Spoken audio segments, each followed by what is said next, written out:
ಪ್ರಾರಂಭ ಆಗೋ ಮುಂಚೆ ಸಣ್ಣ ಸಣ್ಣ ಪ್ಯಾಚ್ ಅನ್ನು ತಾವು ಆಗಿಬಿಟ್ರೆ ಮತ್ತೆ 3 ತಿಂಗಳ ತನಕ ದೊಡ್ಡ ಪ್ಯಾಚ್ ಆಗುದಿಲ್ಲ.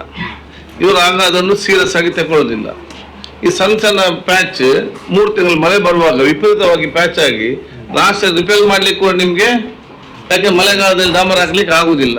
ಮತ್ತೆ ನೀವೆಲ್ಲ ಬೈಕ್ಗಳು ಅದು ಇದು ತಿಂದು ಅಲ್ಲಿ ಜಲ್ಲಿ ಸೆಟ್ ಮಾಡ್ತೀವಿ, ಮತ್ತೆ 2 ಮಳೆ ಬರುವಾಗ ಮತ್ತೆ ಹೋಗ್ತದೆ, ಮತ್ತೆ ಇದಕ್ಕೆ ಡಬಲ್ ಖರ್ಚು ಮಾಡ್ತೀರಿ ನೀವು ಯಾವುದು.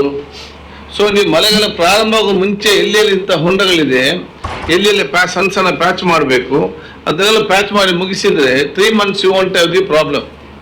ಈಗ ನಿಮ್ದ ಸಮಸ್ಯೆ ಏನಂತ ಹೇಳಿದ್ರೆ ನಮ್ಗೆ ದುಡ್ಡು ಬಂದ ನಂತರ ನಾವು ಕೆಲಸ ಮಾಡೋದಂತೇಳಿ ನಿಮ್ಮ ವಿಚಾರ ಇರುವಂಥದ್ದು. ಅದಲ್ಲ, ದುಡ್ಡು ಬಂದು ಖರ್ಚು ಮಾಡ್ಲಿಕ್ಕೆ ಯಾರು ಕೂಡ ಖರ್ಚು ಮಾಡ್ತಾರೆ. ನೀವು ಎಕ್ಸಿಕ್ಯೂಟಿವ್ ಇಂಜಿನಿಯರ್ ಅಥವಾ ಇದಕ್ಕೆ ಬುದ್ಧಿವಂತರಾಗಬೇಕಂತ, ಇದಕ್ಕೆ ಪ್ರಜ್ಞಾವಂತರಾಗಬೇಕು. ಬುದ್ಧಿವಂತರಿಗಿಂತಲೂ ನಮ್ಗೆ ಈಗ ಪ್ರಜ್ಞಾವಂತರು ಅಗತ್ಯ.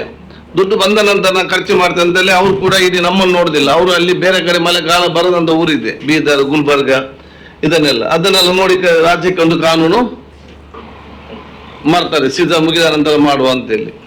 ಆದ್ರೆ ಯು ಶುಡ್ ಸಿ, ಎಲ್ಲಿಯಾದ್ರೂ ಈಗ ದೊಡ್ಡ ದೊಡ್ಡ ಹೊಂಡ ಇದ್ದರೆ ಅದನ್ನು ಈಗಲೇ ಮುಚ್ಚಿ ಹಾಕಿ. ಇಲ್ಲದಿದ್ರೆ ಸುಮ್ಮನೆ ನೀವು ಅಲ್ಲಿ ಯಾವುದು ಅಲ್ಲಿ ಯಾವ ಬೈಕಲ್ಲಿ ಬೀಳೋದು, ಅದನ್ನಲ್ಲಿ ಮೀಡಿಯಾದಲ್ಲಿ ಬರೋದು, ಎಲ್ಲರಿಗೂ ಕೂಡ ಕೆಟ್ಟ ಹೆಸರು ಬರೋದು, ಸರ್ಕಾರಕ್ಕೆ ಅನಗತ್ಯವಾಗಿ ಕೆಟ್ಟ ಹೆಸರು ಬರ್ತದೆ. ಫಸ್ಟ್ ಅದನ್ನು ನೋಡಿಕೊಂಡು ಹೋಗಿ. ಈ ಸರಿ ಅವರಿಗೆ ರೀಕನ್ಸ್ಟ್ರಕ್ಷನ್ಗೆ ಸರ್ಕಾರದಿಂದ ಅಮೌಂಟ್ ಕೊಟ್ಟಿದ್ದಾರೆ ಸರ್, ಬಹಳಷ್ಟು. ಲಾಸ್ಟ್ ಟೈಮ್ ಕೊಟ್ಟಿದ್ದಾರೆ ಸರ್, 1000 ಗೊತ್ತು. ಅದೆಲ್ಲ ಅಟೆಂಡ್ ಮಾಡಿದ್ವಿ ಸರ್. ಈಗ ಟೆಂಡರ್ ಕಡದಲ್ಲಿ ಇದು ಮಾಡಿದ್ವಿ, ಪ್ಯಾಕೇಜ್ ಎಲ್ಲ ಕಂಪ್ಲೀಟ್ ಆಗಿದೆ ಸರ್. ಈಗ ಅಲ್ಲೆಲ್ಲ ನೋಡ್ತಾ ಇದ್ದೇನೆ, ಕೆಲವು ಪ್ಯಾಕೇಜ್ ಅಲ್ಲಿ ಇದೆ. ಒಂದೆರಡು ಇಲ್ಲ ಸರ್, ಐಡೆಂಟಿಫೈ ಮಾಡಿ ತಾವು ಹೇಳಿದ್ದೀವಿ ಸರ್. ನಿಮ್ಮ AWಗೆಲ್ಲ ಆನ್ ಮಾಡಿ. ಎಲ್ಲಿಯಾದ್ರೂ ದೊಡ್ಡ ಪ್ಯಾಚ್ ಇದ್ದು ನಾಳೆ ಮಳೆಗಾಲದಲ್ಲಿ ಬಿದ್ದು ಏನೋ ಆಕ್ಸಿಡೆಂಟ್ ಆಗಿ ಹೆಚ್ಚು ಕಮ್ಮಿ ಆದ್ರೆ AW ಜವಾಬ್ದಾರಿ.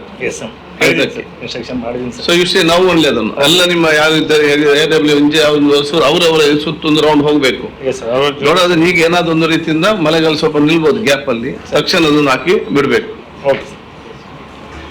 ಸರ್, ಅದೇ ರೀತಿ ನಮ್ದು ಶಿಕ್ಷಣ ಇಲಾಖೆ ಮತ್ತು ಮಹಿಳಾ ಮತ್ತು ಮಕ್ಕಳ ಇಲಾಖೆ ಇದರಲ್ಲಿ ಸರ್ ಒಟ್ಟು ನಮಗೆ 91 ಪ್ರಾಥಮಿಕ